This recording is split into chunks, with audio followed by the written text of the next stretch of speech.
نور على مر الزمان تألقا وأضاء للدنيا طريقا مشرقا وهدى من الرحمن يهدينا به للصالحات وللمكارم والتقى.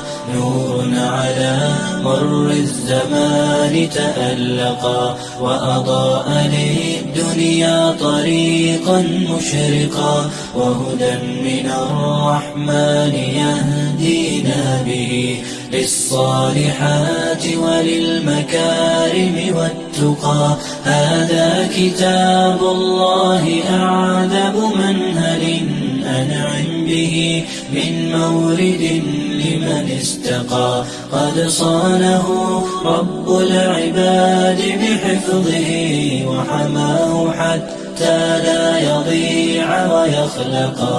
طوبى لمن حفظ الكتاب بصدره فبدا وضيئا كالنجوم تألقا وتمثل القرآن في أخلاقه وفعاله فيه الفؤاد تعلقا وتلاه في جنح الدجى متدبرا.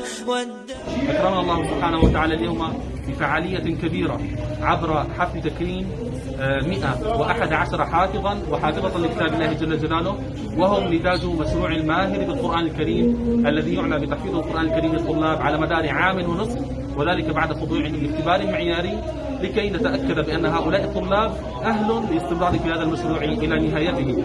وقد أطلقنا على هذا الحفل اسم حفل الوفاء بسيد الأنبياء، وذلك امتنانا وعرضون وفاء للنبي صلى الله عليه وسلم، وبأننا معصومون على العهد ولكي نرد على تلك الإساءة التي أسيئت للنبي صلى الله عليه وسلم. وآخر دعوانا الحمد لله. كتاب ربك في الفؤاد تمسكا.